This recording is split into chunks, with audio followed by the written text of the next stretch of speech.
Hello and welcome to the DeTulio and Durger College Sports Show. I am Joe. With me is Rob, as always. Here to talk some college basketball, here to talk some college football, as both of these sports are going to be going on at the same time in a couple weeks here.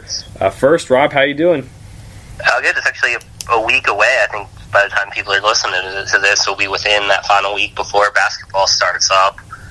And, yeah, football's obviously full speed ahead. Yeah, it's always good to have that. I saw we had there's a sports equinox when there was all four major professional sports going on the same day. It's always good. 2 days in a row, right? Yeah. So it's always good when you have, at least for us, I mean, we got the end of the college football season, and at least, college basketball is getting started. It doesn't necessarily, really get it going until the end of the year like we always love in March, but it's still nice to have at this point. So definitely excited for both of those things. Let's start it off again with our college basketball stuff. Last week we did all the teams we thought, all the conferences we thought, only had a shot at one bid getting into the NCAA tournament. This week we will do all the conferences that, get one bid, may have two teams that could surprise, kind of that mold. Talk about some of the major teams in college basketball here, and we'll throw in all the teams that, are in the mix to make the NCAA tournament. Can maybe do something in their conference as well as we go through. And we'll start off with the American Athletic Conference. And this one has University of Cincinnati, Houston Cougars kind of there at the top, but they've both lost a lot. So it's going to be interesting between those two teams this year, Rob. Yeah, no, I think that they're going to be in the mix. A lot of people are really high on Central Florida. I'm not probably as much as some other people. But yeah, with everything that Cincinnati loses and Houston without Rob Gray, without their heart and soul, I'm actually going with a team that you didn't mention as the conference champs, and that is the Pony Express of SMU. They had a pretty big drop-off last year post Larry Brown, but I think with what they return, should be pretty balanced, top 50 offense and defense coming back. I got the Ponies winning this, but this could be a conference where you might be seeing a conference champ at like a 9 or 10 seed. A couple other teams on the bubble, but they get Jerry Foster and Jamal McMurray, as well as a couple who were real freshman heavy last year, so I think they're going to take that step up and win the conference. Yeah, I'm going Cincinnati, but I'm with you. This is very, very much up in the air. Going with Cincinnati because of the guard play. In terms of Jerron Cumberland and Justin Jennifer, Kane Broome is back. That's all good to have. The inside play is going to be pretty bad, honestly. I don't know who's going to step up for him. We'll see how that pans out, but it is a guards game. We'll see if they can get something rolling there. Defense will always be at the forefront of their minds with Mick Cronin as head coach. And I think they win the conference, at least regular season. You're right, something could happen in the conference tournament this year in this league because there's not many good teams.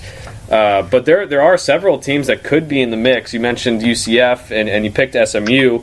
I won't say they're going to be good this year, but I think an interesting storyline is Memphis, who returns an 18-point scorer a game and a 13-point scorer and has everyone buzzing with Penny Hardaway and getting some pretty good recruits to come in, not this past draft class, but their recruitment class, but next one. So there's a couple teams in the mix that they could probably make a run in the conference tournament, and I don't think anyone would be surprised. But outside of like UC, Houston, UCF, SMU, is there anyone else you could see really being in the mix to make the tournament this year, Rob?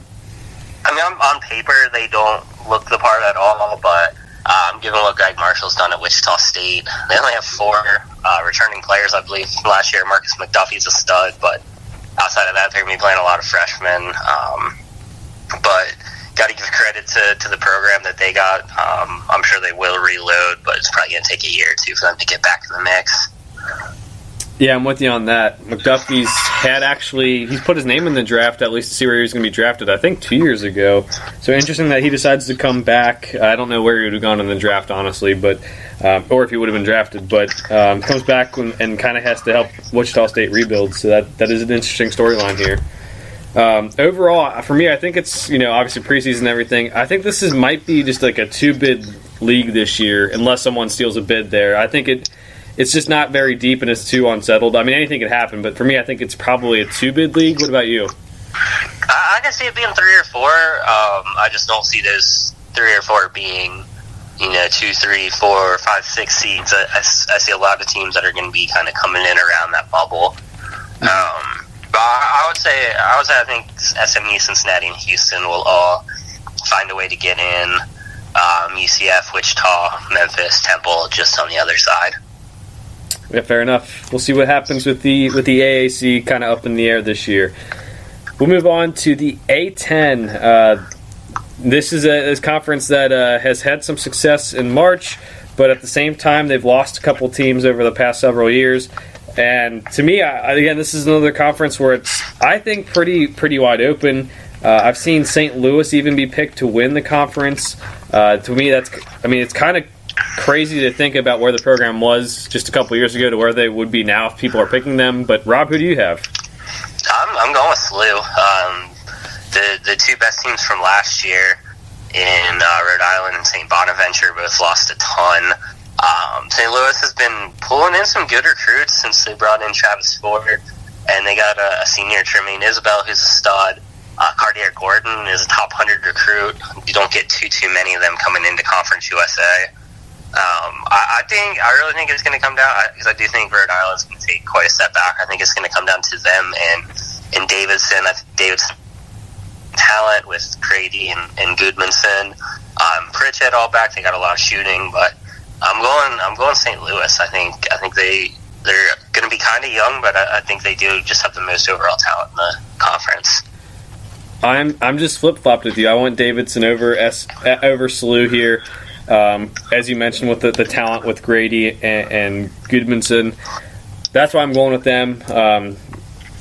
And Coach Bob McKillop's pretty good too. SLU, I do think, has a lot of talent. It is Travis Ford, though, as we always talk about. Maybe I guess he's good to make the tournament, but he always loses the first round. So maybe you are right about that. I definitely trust McKillop more than Ford. I was kind of going back and forth on those two teams. That was the biggest factor going for Davidson, but yeah, I think it'll be tight between those two.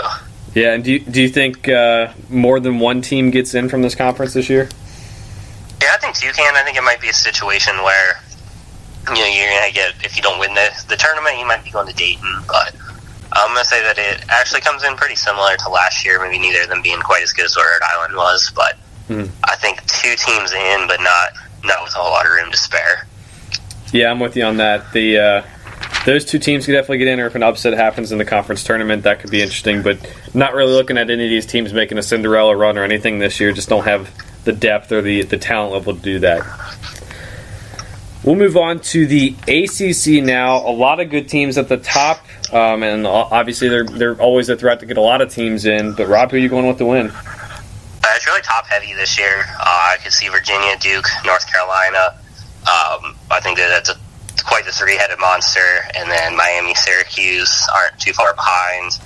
But I'm going with the Cavaliers. I know that they're kind of the joke of the college world after that UMBC loss, but people forget that they were, if not the best, one of the top 2 or 3 teams in the country all last year, and they get a lot of returning production from last year. I think also they're just going to come in with a chip on their shoulder with a lot to prove after how last year ended.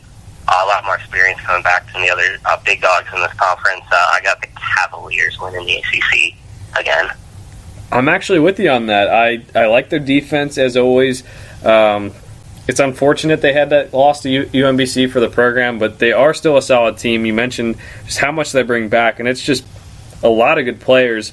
And they also, they're a team. They just got a transfer in from Alabama too, who's eligible to play now. That just came out today. So they are going to have a depth as well as good players. Anytime you have Ty Jerome and Kyle Guy, DeAndre Hunter, Jack Salk all coming back, got to feel good about that. And to me, I think there's a lot of inexperience on some of the other teams at the top too that they can really take advantage of. So I'm going to go Virginia too. Who else do you think is in the mix here, Rob? We talked Duke, UNC are at the top.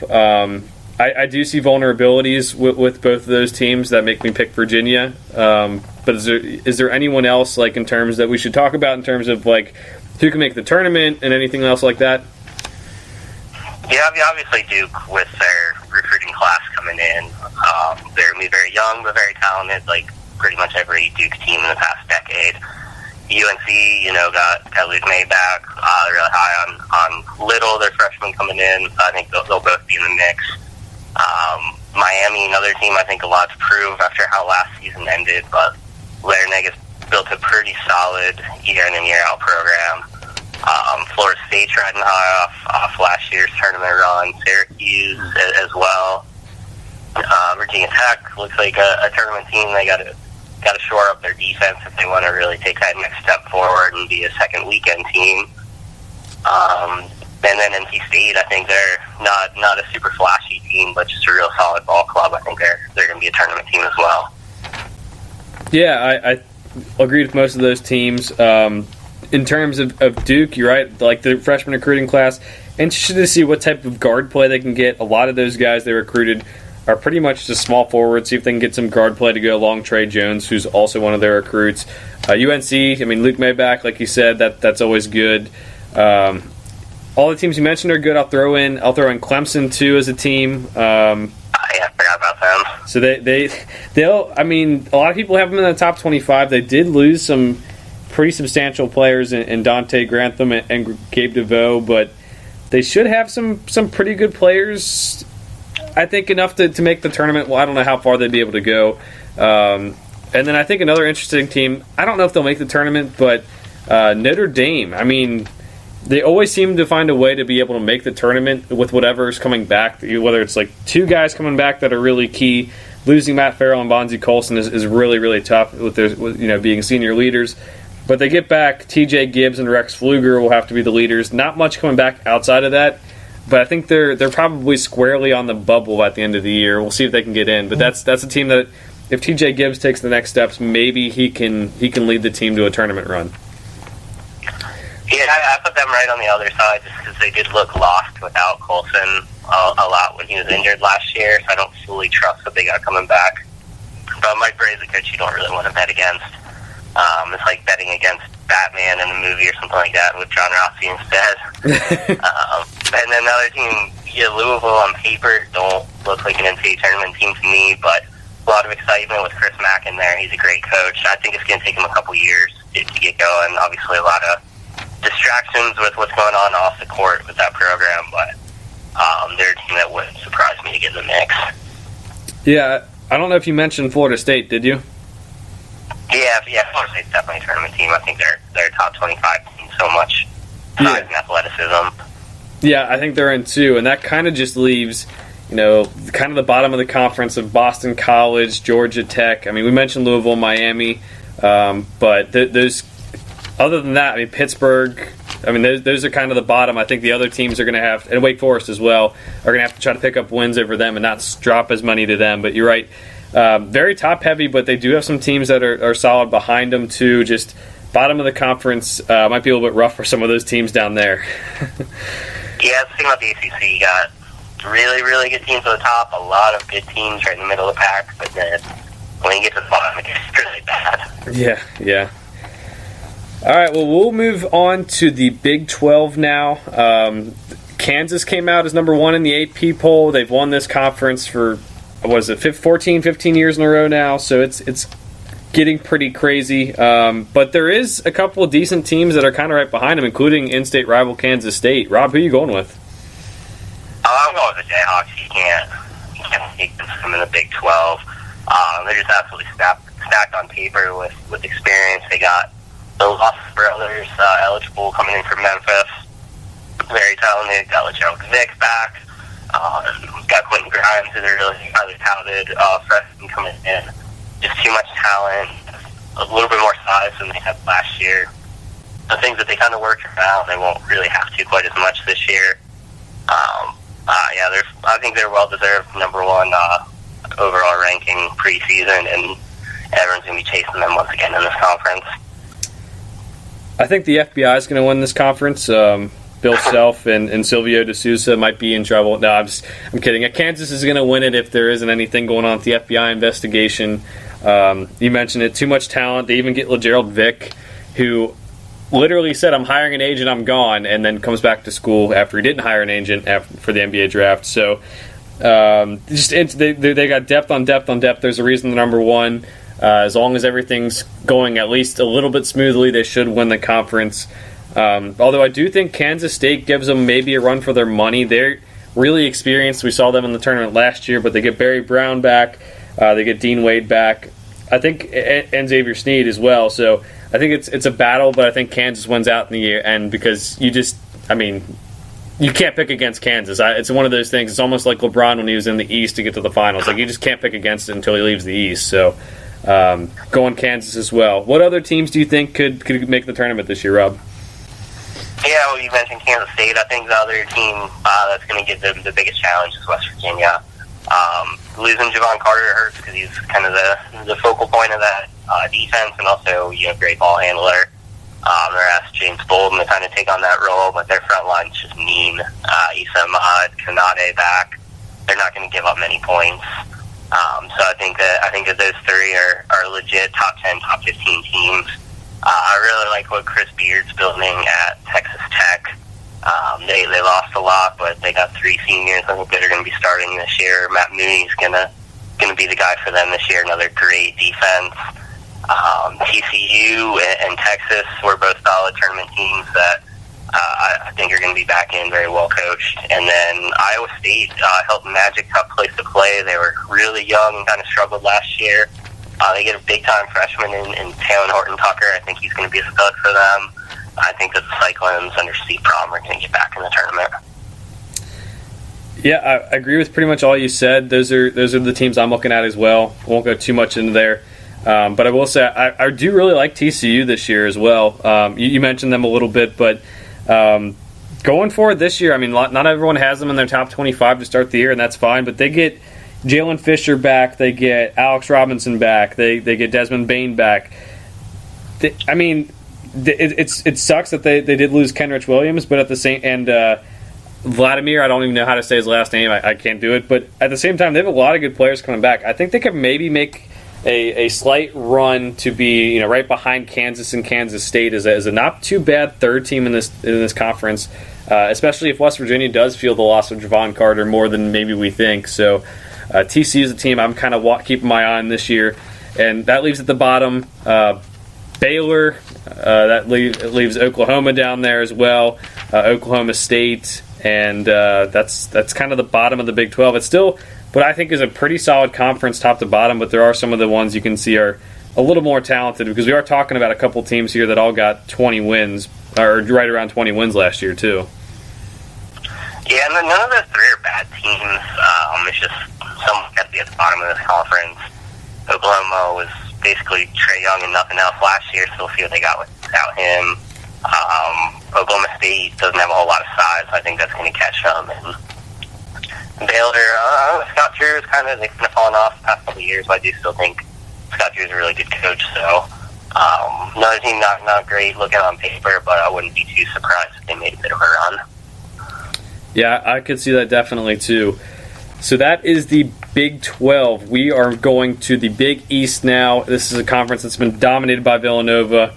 Rob, I can't really see anyone taking anyone different than Villanova this year. Can you? No. Yeah, it's going to be... And they lost a lot, but I think Jay Wright's officially in reload status. They got Joe Crumwell, or Chris grad transfer, which is going to be big for them. I've got Phil Booth and Pascal. And then two of their freshmen last year that were pretty solid role players, Gillespie and their Costas Boundtree, I think are both going to take steps up. And I think Villanova's going to win the conference. I think they're maybe not a one seed this year, but I don't think they're far off of the top 10 if they're not in there. Yeah, this is a team I don't think is going to go to another Final Four this year. I mean, anything could happen, but at the same time, don't think the talent's quite there as maybe a small rebuilding year for them, but they're definitely the best in this conference still. It's almost like a small step down for the conference as a whole, and from what I'm looking at, there was a lot of competitive teams last year. I don't know if they're going to be that competitive this year, but Villanova should still be talented enough to win the conference. Really looking at some of those role players, like you said, to really step up and start becoming leaders. They've had experience in terms of playing. Now they're going to be the ones taking the shots. I think they'll be just fine with that. Who else is Let me say, that the conference is taking a step back. I think the top half of the conference is taking a step back, but I think the bottom half is taking a step up. I think that DePaul is still going to be in last, but Georgetown and St. John's, I think, are expecting to be a whole lot better this year. I think you're going to see a lot of parity between 2 and 9 in this conference. That is true. I definitely could see that too. And, St. John's, is also up there. We'll see what happens. But I guess when it all settles, that's something I had trouble with too, is I had trouble figuring out what teams are actually going to make a tournament or be close to making it. This is probably one of the toughest conferences to predict in that. The champion's easy to predict, but other than that, almost anything could happen. Yeah, I like Marquette, actually, as a second team. They missed the tournament last year, but they bring back a lot. Going to be one of the best shooting teams in the country with Marcus Howard and Sam Hauser. They're going to be putting up a lot of points, which is good because they don't play a whole lot of defense. Then you got a lot of teams, you look at Seton Hall and Providence that lost a lot from last year, but they're just very well coached, very consistent programs. It's hard to bet against them. Butler you can throw into that category as well. They always seem to be underranked preseason every year. The wild card to me, the two wild cards, I guess, are St. John's and Xavier, but kind of coming in opposite ways. St. John's has a lot of experience. They got Mustafa Heron coming in. Pons and Simon were good for them last year, are coming back. But we got to see this group win together, which, they just haven't been under Chris Mullen. And then Xavier obviously lost a lot last year. They have some talent in that sophomore and junior classes and a lot of grad transfers put together. But with a new coach, you just question whether or not they're going to be able to put it all together. Yeah, I think Xavier and St. John's are kind of teams that are right on the bubble and probably, I think, might get in. You're right. It depends on who beats up on who in this conference. But St. John's, too, Shamori Pons, I think, is a legitimate threat to be Big East Player of the Year. Xavier, on the other hand, they've got a solid team. They have experience. They got a lot of new guys, but they do have experience coming back in a lot of their starting positions. They may not have been starters last year, so that's definitely interesting, too. I think when it's all said and done, though, I think there's probably about 5 teams, maybe 4 or 5 teams from this conference getting in NCAA tournament. That's pretty rough, but at the same time, if they are all beating up on each other, that doesn't really help, especially there's no easy wins. But, it's worked out before, but I really don't know. 10 teams, I think 4 or 5 out of them make it. Yeah, I'm probably a little higher than that, because I think the bottom of the conference is going to be bad. So, going 8 and 10 in conference, if all these teams we talked about end up being, top 50 ranked teams, the losses aren't going to hurt that much. True. I feel very confident that Villanova, Marquette, Butler, and Providence will get in. And then, I guess, if St. John's, Seton Hall, Xavier, say 2 of those 3 get in, which would give us 6.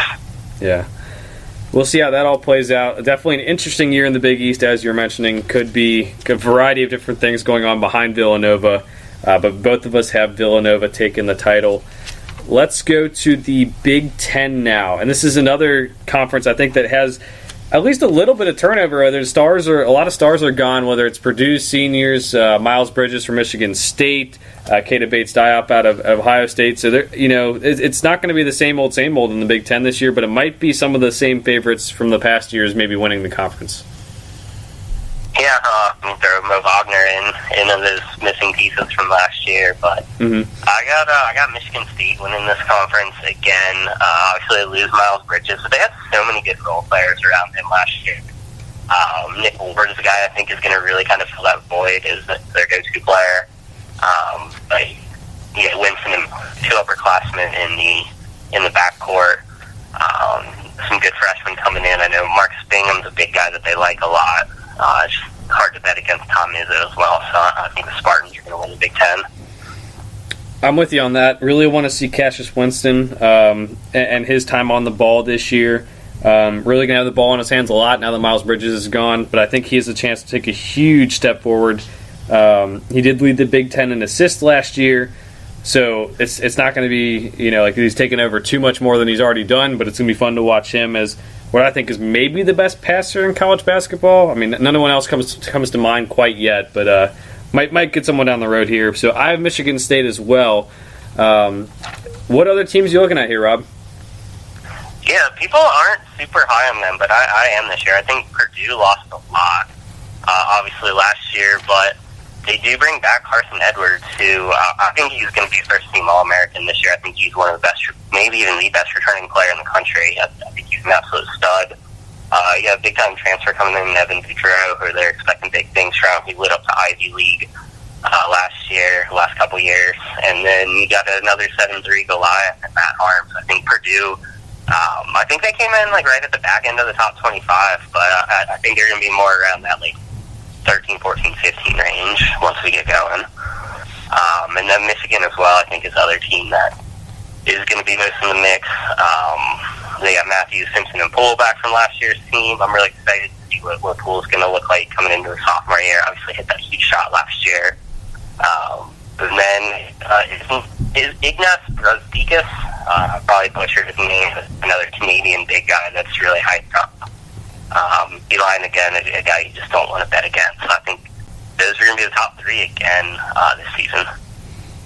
Yeah, I think from what I heard, Carson Edwards was dominating NBA combine scrimmages too. He decided to come back. I don't know what his draft status was. He is a little bit short. I mean, 6'1" is what is listed at, so that's definitely a little bit alarming in terms of NBA draft stuff. But he's dominating, right? He has a chance to be one of the best players in college basketball this year, and if the role players and some of the guys can step up, they could be a dangerous team too. Also had Michigan on my watch list in terms of a team that can win the conference. As you mentioned, the backcourt, being back with Simpson, Matthews, and Poole, I guess, really stepping into that. They do lose Muhammad Ali Abdur-Rahman, who is more of a defensive leader than anything else, and Duncan Robinson is a shooter. But you're right. You don't want to bet against John Beilein with Michigan.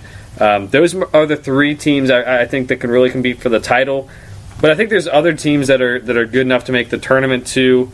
I think just one of the teams I think is good enough to make the tournament, but might not be worthy of talking about in terms of winning the conference. But I think a team to watch out for here is maybe Nebraska. I mean, we always talk about Nebraska being on the bubble and everything. I think this year they might be able to punch it in. They get a lot returning, and Tim Miles has been there for 6 years. I think this might be the year that they get on through and get to the NCAA tournament. I mean, they've done it before, but this is a team I think won't win the Big Ten, but is one that should be maybe competitive and maybe could make some, maybe I don't want to say do some damage in the tournament, but is maybe do some damage in the Big Ten. Yeah, they're a team that kind of went back and forth on. I don't think they're a 20 team. I've seen some people ranking them there. I think they're more of a bubble team. Mm-hmm. They do bring a lot back with Palmer and Copeland, but I think this team's just pretty mediocre at this level. I think that you're going to see some other teams like Indiana coming in with Romeo Langford, Wisconsin, if they can figure it out. That I think just have a little bit more raw talent on their team. Nebraska took advantage of the Big Ten being kind of down last year, but they pretty much failed all their big tests that they got last season. So we'll see if their return talent is enough to, in a presumably improved Big Ten. I think they're a total bubble team again for me, though. Yeah. So Nebraska mentioned, we went over a couple of Indiana as maybe a team that takes a step forward with Langford. Ohio State's a team a lot of people I've seen have been pretty high on, and I don't know about them. They're another team I think is very much on the bubble, but they lose. I mean, they lose a lot with both Bates Diop and Tate, so that's another interesting team to watch out for. I don't know how they're going to do this year, honestly. Yeah, I don't really want to bet against Holtman, but I don't love having another team. They're going to be real young. They were really one-dimensional at times with Keita, who's a stud. On the other end of things, you got like Iowa is another team that they weren't very good last year, but they do return pretty much everyone. They were very young last year, so maybe they take a step up. I think they're a total bubble team as well. And then you got Illinois is a team that is going to be super, super young this year, but they are bringing in top 20 recruiting class and an All-American point guard. So we've seen teams like that make runs into the NCAA tournament before. Yeah, definitely. With all that being said, how many teams do you think make it from the Big Ten? I think I'm very confident in Michigan State, Michigan, Purdue, Indiana. I'm going to say Wisconsin. And I'll say two more between that: Iowa, Nebraska, Iowa State. Maryland is another team that I don't really know what they got in it. It had some preseason injuries, but I think they're going to be a total bubble team. So I'll say 6. That's exactly the number I had. I'm going to say I totally forgot about Penn State. I really like Penn State. Tony Carr was gone. That's kind of all people knew about, but they were a very, very good defensive team, and I think that's gonna come back. They need to find a new go-to scorer, but I think Lamar Stevens is going to be that guy. I totally forgot about Penn State. I think they're a borderline top 25 team this year. I really like them. Yeah, I mean, I had 6. I think there's a chance for maybe 8 or so, though, depending on how the bubble shakes out. I'm kind of, I don't know how to say it. I like Wisconsin, Purdue, Nebraska, I think is in, like I said before, Michigan State, Michigan, and then Indiana as well, and then you can maybe between the other teams find out another team to get in. It's going to be really hard to predict on that front, but I'll say 6 teams are definitely getting in, maybe 6 to 8, maybe max if teams play well. So yeah, I think it's right around that range. Yeah, I'll say 7. Kind of cut right in the middle there. There are a couple of potential bad losses that could get people with Rutgers, Minnesota. I think those are definitely worse than the teams at the bottom of the Big East and the Big 12, which could kind of hurt people's overall profiles. But yeah, I'm going to say 7, and 11 or 12 of the teams go in with expectations of, at least being NIT teams this year. Yeah. So definitely a step up from the conference, but still not quite on the top tier. Yeah, for sure. Let's go to the Mountain West now. This is the conference that has what some people would call one of the best teams in the country, especially after last year's tournament run in Nevada. But they also have some other teams, maybe 1 or 2, that could make a run in terms of making the tournament too. Yeah, I think Nevada's going to definitely win it again. They're just so loaded. It's almost a question of, like, do they have too much depth? Because how are you going to find all these guys minutes? They have 7 seniors on this team and 2 juniors and an All-American in Jordan Brown, freshman, coming in. So got the Martins back, Caroline back. One of the key players for them, I think Jazz Johnson is a transfer, potential all-name team nominee. Came in from Portland, who was like a one-man show on a bad team. But I think he's going to have a field day. I think he's going to be right at the top of the country in assists with his team. They got to improve defensively. I think they were like 119th in the country last year. But the offense is going to be so good that maybe they don't even need to play defense. Yeah, I'm with you on Nevada. They're a very, very tough team. They got all those players back. Lose Kendall Stevens, but they replace him with an All-American on the roster, but they got the seniors, so it's not like it's going to be that bad. And they got the Martin twins back, which is the most important thing. Did see they played in a charity game against Washington and did get beat, at least decently handily. I don't know what the final score was. But that is a little concerning. Washington, I think, is a lot better this year. We'll get to the Pac-12 later. But that is a little concerning. But we'll see how it goes on down the line. I think they're definitely going to win this conference and be a top 10 team by the end of the year. Let's see if they can put it all together. But that's something to watch out for. I only have one other team from this conference making the tournament. What about you? I think they're going to get 2 in just like last year. I think San Diego State as well. They have a solid pair of senior backcourt, Devin Watson and Jeremy Hemsley. And they have a pretty good recruiting class, got a lot of size, which is big at this level. They snuck in the tournament with that conference tournament performance last year. I think they'll get in as well. As maybe like 9, 10, 11 seed. Yeah, I'm going San Diego State getting in, and that's where I'm drawing the line. This is Brian Dutcher's second year at the helm, and they do have a lot of good players returning. Lose Malik Pope, and Trey Kell, but they're a team that just keeps on churning out good players and good players. So after going 22-11 last year, I think maybe a similar season to last year. They get in the tournament, and then they see where they can go from there. Let's go to the Pac-12 now. This is a conference that has been down in recent years. It's been interesting to watch. Them get is very, very few teams in the tournament at times, and kind of the national prestige not being as high. But they do have some solid teams this year. So who do you think wins this one, Rob?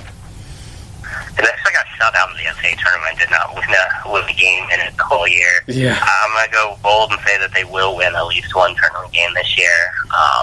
But I got Oregon winning it.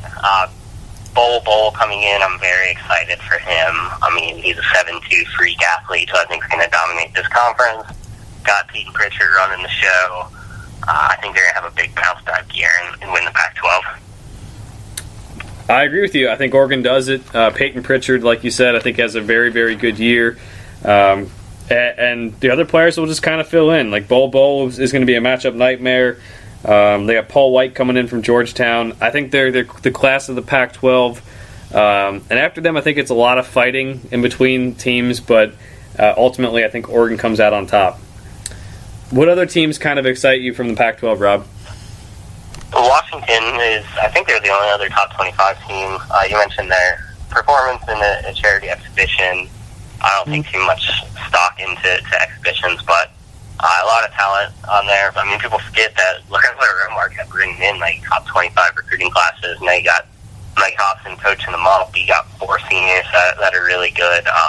Matthias Tybel and Noah Dickerson are the headliners. Washington's kind of been a sleeping giant of a program. I think they're starting to. This is going to be the year they start to realize their potential. They made a bit of an NIT run last year. I think they're going to break through. I think their top 25 team will be solidly in the tournament and come in second in the Pac-12. And then I think Arizona State is the next best team. They got such a hot start last year. At one point, were they ranked like second or third in the country before the wheels really fell off? But I like them to have a bounce back year under Hurley. Yeah, after Oregon for me, there's a couple teams to watch out for in my eyes. I think Arizona still needs to be watched. Got Brandon Randolph coming back. Do lose quite a lot, but they always recruit well.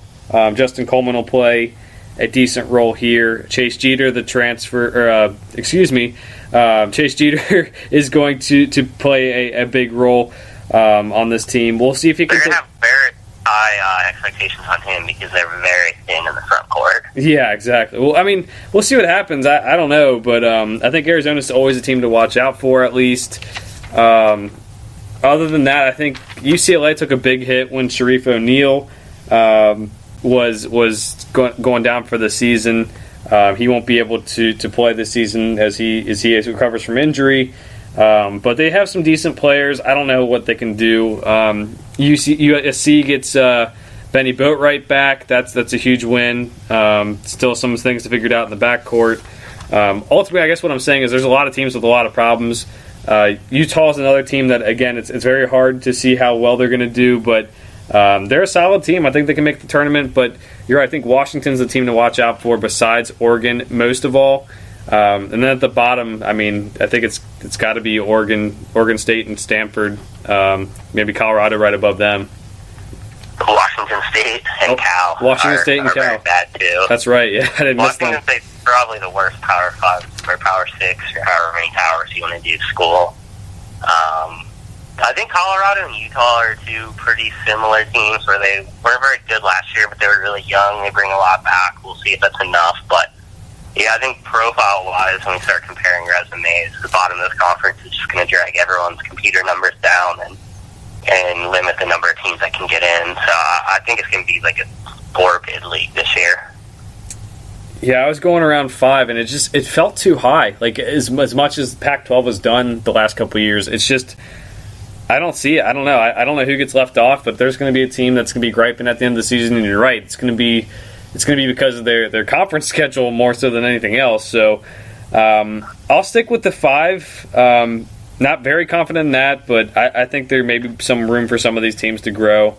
I don't know. It's going to be tough, though. You're right. 4 or 5 is kind of the number I think I would picture it at. Next is the SEC. They're a conference that has gotten a lot better over the last several years. They're a conference that could also get a lot of teams in the tournament. But in terms of who's winning it, Rob, who are you rolling with? I'm going with Kentucky here. I think it's a 3-way race between Kentucky, Tennessee, and Auburn. I love Calipari going the grad transfer route and bringing in Reed Travis, who was, he's on Stanford on a lot of bad teams, but a very highly touted player. Could have gone to just about anywhere in the country. They get P.J. Washington back, so they're going to have a little bit more experience, and also another killer freshman class coming in here. They got to figure out a point guard to run that show, but I think that they're going to be better than they've been the past couple years and run the SEC again. I think they are too. I'm always kind of skeptical when it comes to Kentucky. I'm a skeptical fan, but this team I really, really like. This is a team that we got to see in the Bahamas already, and they might be one of the best defensive teams John Calipari's had at Kentucky. They're really got some good on-ball defenders. Ashton Haggins has really made an impact in that. He's probably going to be a backup point guard, but really play a role coming in and shutting down people. Emmanuel Quickley will be the lead point guard, I think. So the guard play will be there. Keldon Johnson and Tyler Hero are pretty good wings. And the inside game, they can go too deep just everywhere again. They're not going to platoon ever again, but the fact that they can go too deep is nice to have. We're really going to see what this team's about in their first game of the season about Duke, but this is a team that is really, really good. Without having seen too many of them play competitive games other than the Bahamas trip, they should be really set. But they will have stiff competition at the top too. So, what other teams do you think could maybe take it from Kentucky? Maybe have a competing team this year? I think Tennessee is going to be their biggest competition with Grant Williams and Admiral Schofield, an elite defensive team with a lot of length and a lot of speed and athleticism. Got Auburn bringing a lot back last year. I'm not quite as high on them as a lot of people are. I think them and Florida kind of make up tier 2 or tier 2.5 after Kentucky and Tennessee. Yeah, a lot of people, I'd agree with those two statements. I also see a lot of people talking about Mississippi State. I'm not quite as high on them as the national media that seemingly thinks that they could possibly challenge for an SEC championship. I'm not buying it with them. I think they're a solid team and make the tournament and everything, but I've seen some people have them in the Elite Eight and stuff like that, and to me, that's pretty crazy. Yeah, I think they're definitely a tournament team. Trying to predict rounds is kind of pointless before you have any idea what the brackets look like. But yeah, the Weatherspoons are really good. They got a great backcourt, and they're coming in hot after their NIT run they made last year. So I do like them to take that next step up. One of the things that a lot of people are kind of down on, kind of giving up on that I'm not quite feeling the same way. I think it's going to be a little bit better is Texas A&M. They did lose a lot, but again, they're going to be super athletic, not the biggest team, which is going to hurt them a lot. I think their tallest player on the team is 6'9", but I do really like their backcourt with Gilder and Mitchell and Stark. I think they're going to be a tournament team again this year. Mm-hmm. Another team people are talking about is LSU, who we'll see what they can do too. They do have Tremont Waters, who is a little short guard, but he gets a lot done. And we talked about Will Wade the past year and just how much he can get things off the ground at LSU. Maybe not the program that was left in the best of hands before him, but see what he can do. And then also Missouri was seen as a bubble team, but they just lost Jonte Porter for the season with the torn ACL, which makes things very, very tough for them. They had 2 returning starters this year, and then Jonte was supposed to be another key player, so that'll be tough for them. I don't know what they do, but another team I do like is Vandy, actually. Not a lot of people are too high on them because they went 12-20 last year, but I really like Bryce Drew. He's got some pretty good players, including Darius Garland, who is a 5-star prospect who signed 1 and 2 with Vanderbilt. And he has a couple returning players, and I think they can really turn things around. I don't know I mean, not compete for the SEC, maybe not be a top 25 team, but I think they're a team that might be able to make the tournament this year. Yeah, I think they're probably a year away, just with how good the top of the SEC is. I think the same thing about LSU. One thing about them is, Will Wade coming from VCU, that havoc defense didn't really show up in Baton Rouge. They were pretty dismal defensively, and unless that changes, I don't see them take that next step up into the tournament. Alabama is a team that, after losing Colin Sexton, is tough. Not a whole lot of proven pieces. I guess Tevin Mack is probably going to be their best player this year. But Avery Johnson's doing some big things early. And then I think you're going to see a bounce-back season from South Carolina with Kotsar and Silva in that front court. They can defend anyone in the conference. And I think Frank Martin's too good of a coach to have back-to-back poor seasons after last year. Yeah, definitely think so with South Carolina. How many teams do you think gets in? And this is tough because there's a lot of good depth here, but how many teams do you think finally get in? I want to say 9. I don't see Georgia, Ole Miss, or Arkansas getting in. I don't see Vandy getting in. I guess I'll take out LSU and Missouri, which would... I guess that'd be 8 teams. 8. I got it. Yeah. Kentucky, Tennessee, Auburn, Florida, Mississippi State, and South Carolina and Alabama. Yeah, I'm going 8 as well. Taking Missouri out because of the injury to Jonte Porter, much like you are. I'm throwing LSU and Vandy in though. I think that's the only difference is taking Texas A&M out. And I guess I'm gonna have South Carolina in as well. So I'll take Texas A&M out. I think that equals 8. Those are the teams I'm kind of looking at though, at the very least. Missouri's a team that I wouldn't quite give up on them without Jonte Porter. They do have some big recruits. I mean, Tillman was really highly sought after. We'll see if he can take that next step forward as a sophomore. Pretty good recruiting class, but I just don't fully trust Quantum Martin. I'm the same way, and I think if you lose that talent, it's you got to see how it's put together before I can make a pick. So I'm with you on that too. That will wrap up our conference picks for college basketball for the week. I got the West Coast still. That's right, we do have the West Coast. They are probably going to be a 2-bid league. So West Coast, Gonzaga, top 5 of the AP poll. So are they winning it, Rob? Yeah, I think I'm pretty confident in there. I'm sure they'll probably lose at home to BYU on their way, but yeah, this seems pretty stacked. One is the depth of the backcourt. Basically, Perkins has issues with turnovers.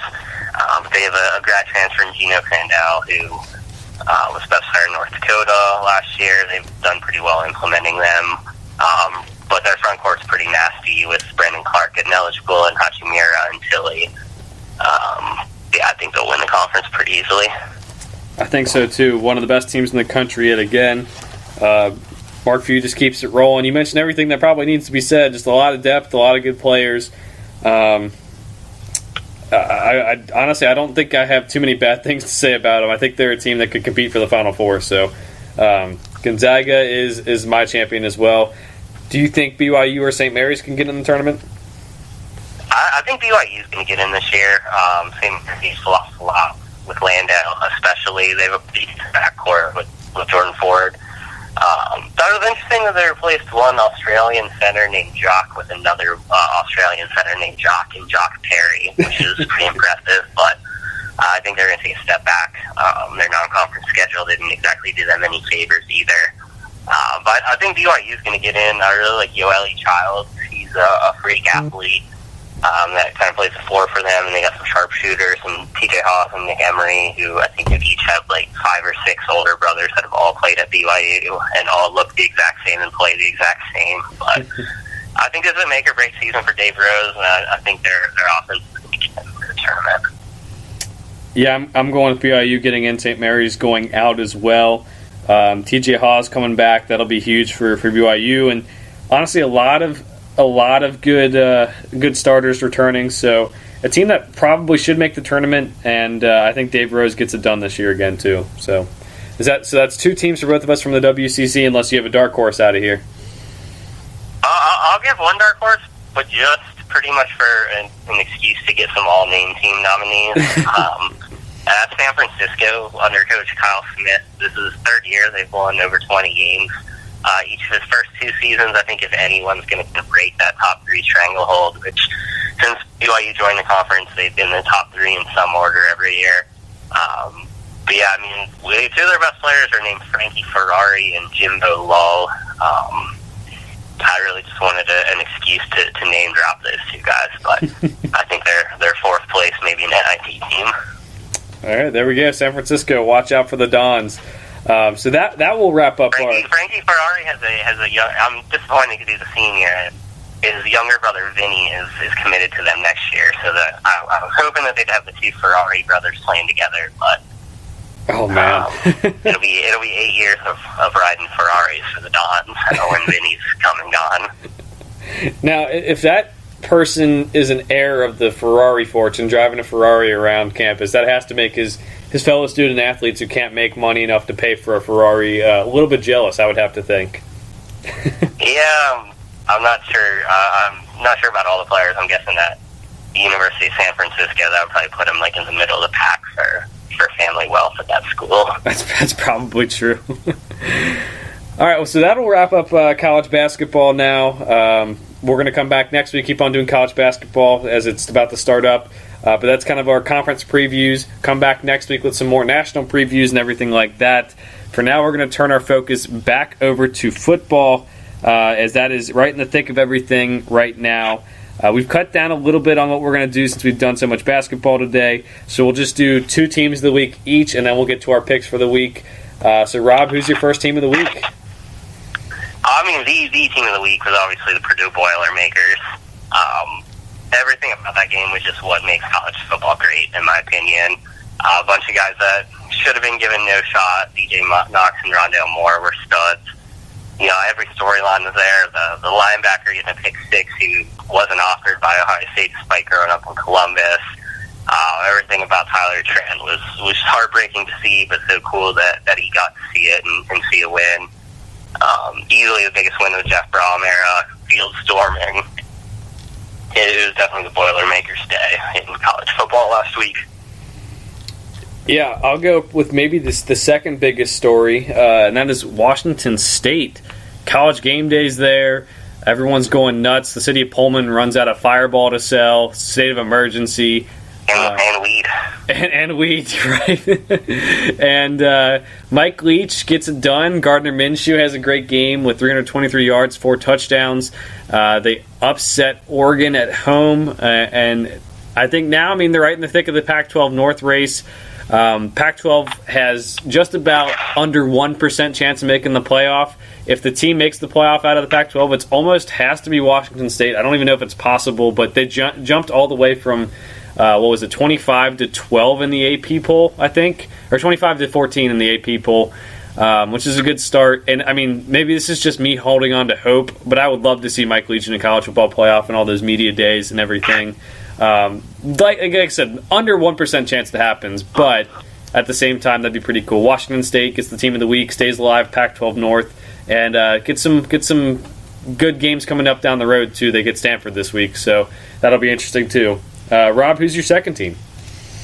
Yeah, and just to piggyback on that, I think getting Mike Leach in a Rose Bowl would be pretty solid too. I'd love to see that. But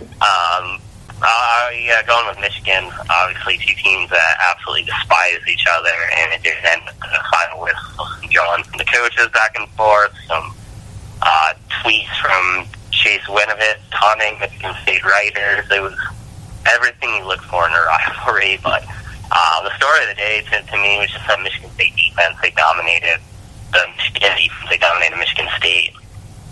LJ Scott came back, looked healthy, but was completely bottled up.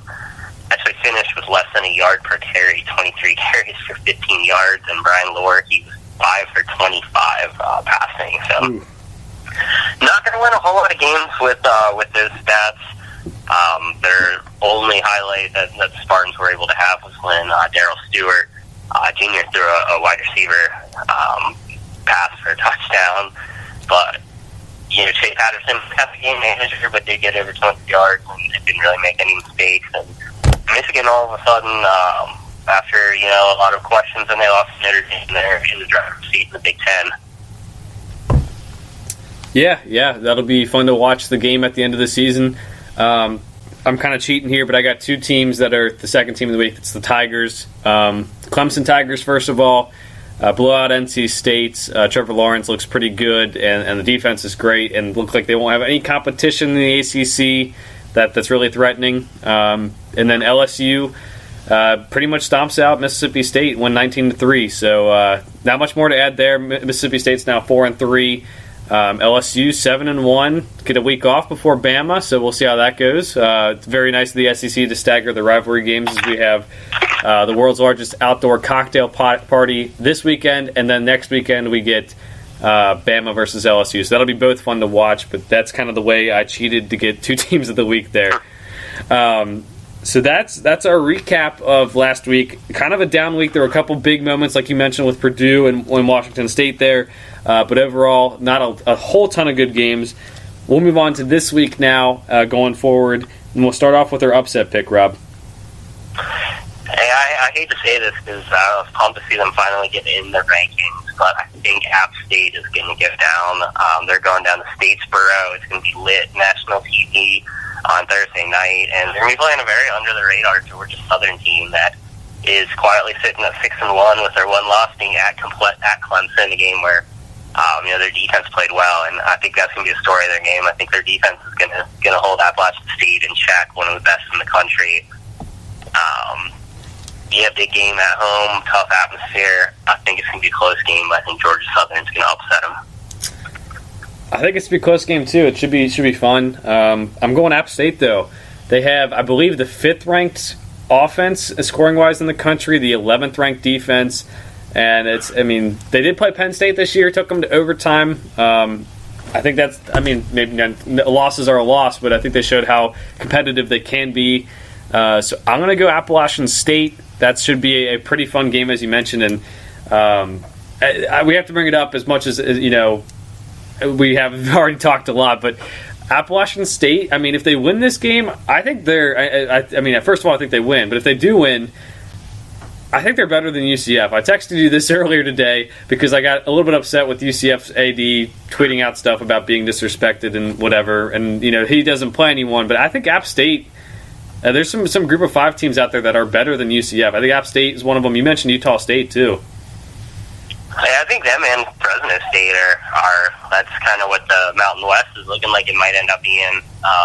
But yeah, whoever wins that's going to unfortunately for App State, I think that the winner of that, if they end with one loss, I think would probably be ahead of them just due to strength of schedule as well. But I think they're really good. They have a second loss, but I think Louisiana Tech is playing real good football as well this year. So, and then Buffalo obviously had some big wins too. So all those G5s, I think there's some pretty formidable champs in there.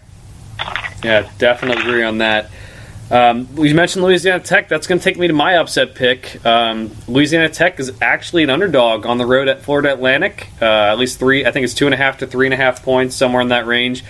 I think Louisiana Tech gets the job done. Florida Atlantic may have been good last year, may have returned a lot of starters. Something's not going right for them this year, obviously. So I'm going Louisiana Tech. Devin Singletary for Florida Atlantic failed to score a rushing touchdown for the first time in 17 games last game. They have a lot more problems that need fixed, and maybe they get the win, but I'm going to go with Louisiana Tech in this one. Yeah,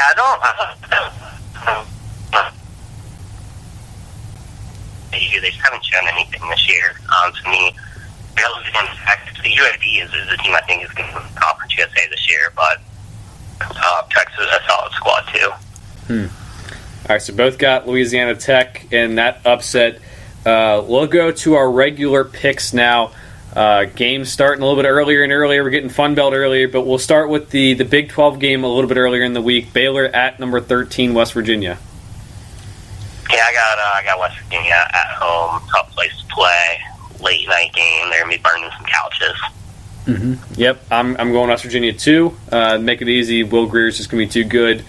Let's go to Georgia Tech at Virginia Tech. Maybe not as competitive. It's I think a 4-point spread for Virginia Tech, and Virginia Tech is likely going to win the Coastal, so pretty weird how things are working out in the ACC.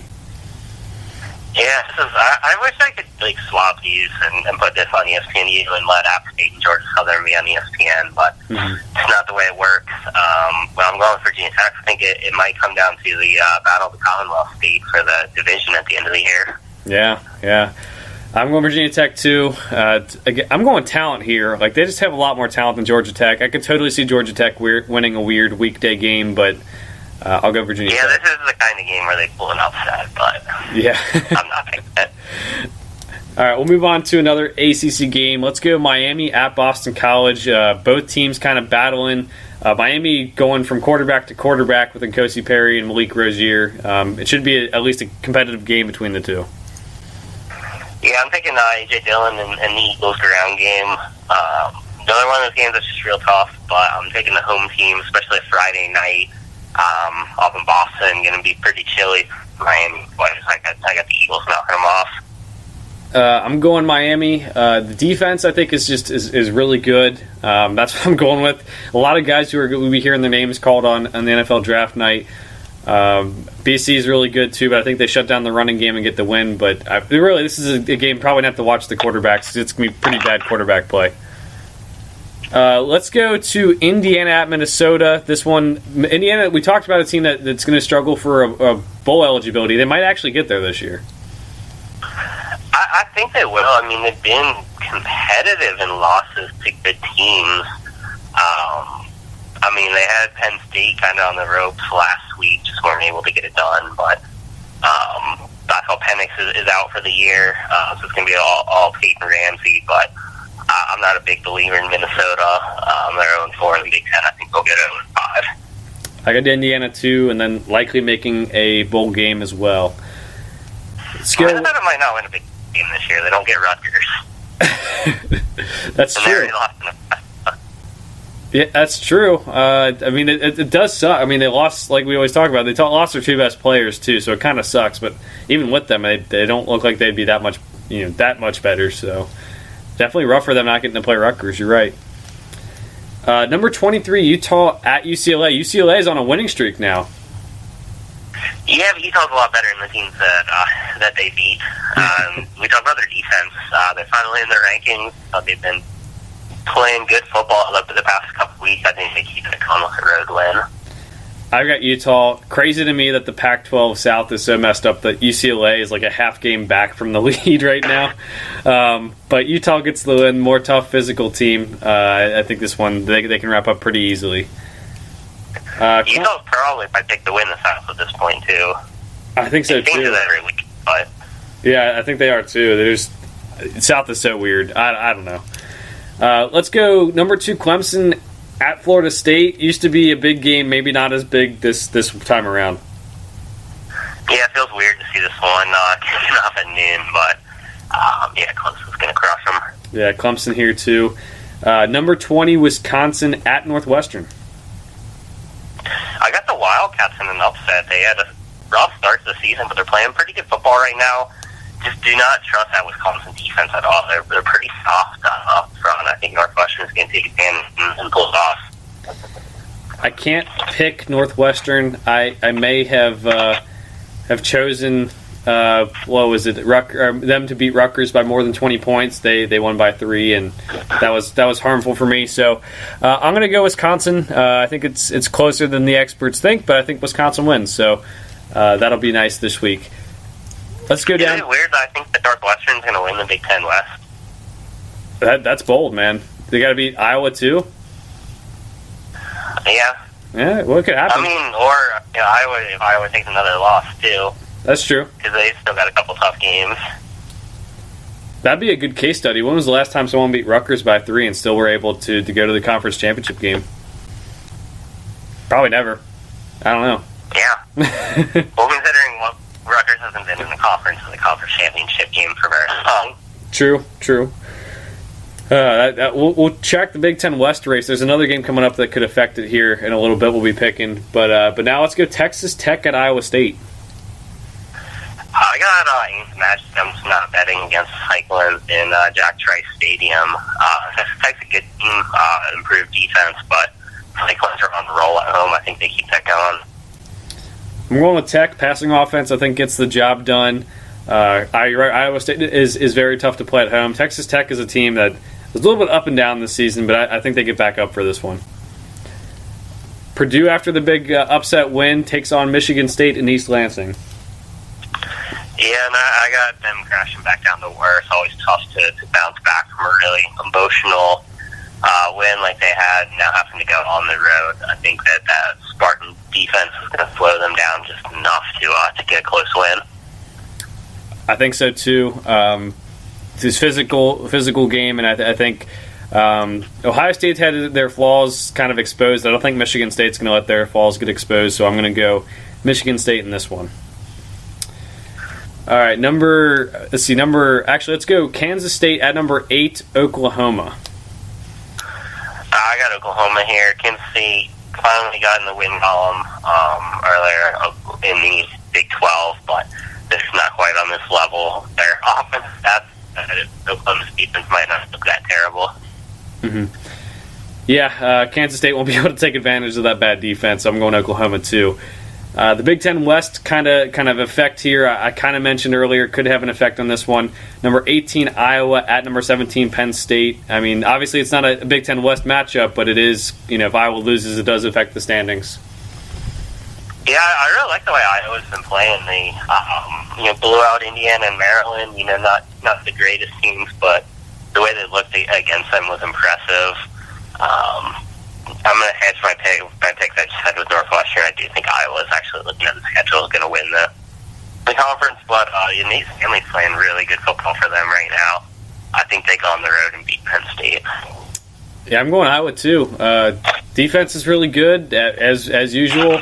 Penn State is maybe showing to not be as great of a team as we thought. Not only did they lose their last 2 games before this weekend, but this weekend they go into Indiana, and Indiana is a team that should make a bowl game, but they struggle with them until the end and barely get a win. So I'm going to go Iowa. I think they can be physical with Penn State and kind of maybe slow down Trace McSorley and Miles Sanders a little bit, just enough to win the game. In the American Athletic, number 21, South Florida at Houston.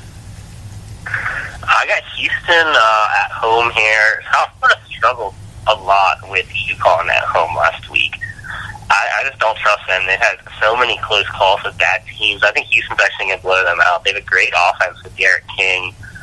Their defense, despite having Ed Oliver in the middle, is pretty mediocre, but I don't think it's going to matter. I think their offense is not going to be stopped by the Bulls. I think Houston wins too. You're right. South Florida really isn't as good as they shouldn't be ranked. Like, they're not that good. Houston, I think, gets the win. Still only has 1 loss in the season. I think that helps them bounce back and keep things rolling. Arizona State at USC. USC's quarterback, JT Daniels, has been cleared of concussion protocol and is expected to play after USC thought they were going to be down to their 3rd-string quarterback for this one. Yeah, and I do have JT and the Trojans winning. I think it's a coin flip game. I'm just going with the home team. Yeah, me too. If Daniels was out, I'd be going Arizona State. I actually changed my pick twice before finding out he was out. But if he's in, I'm going to go with them, so I'm going to go USC now. All right, number 12, Kentucky at Missouri.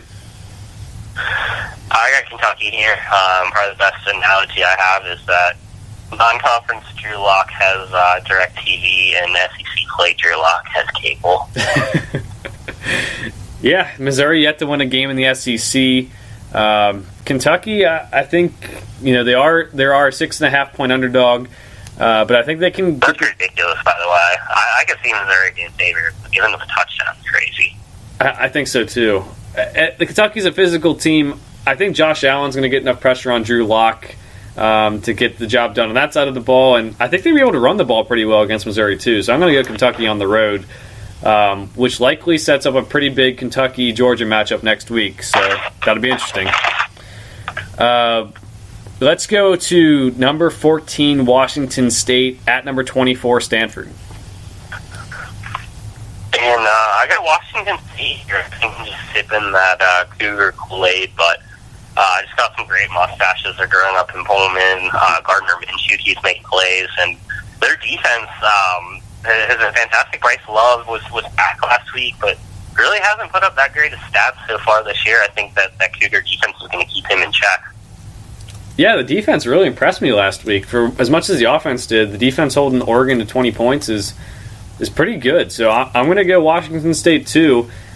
Stanford ranks 129th in rushing yards in the FBS with Bryce Love on their team. So they clearly have some issues. I know Bryce Love hasn't played every game, but they clearly have some issues that need to be fixed. I'm going Washington State. Number 16, Texas A&M at Mississippi State.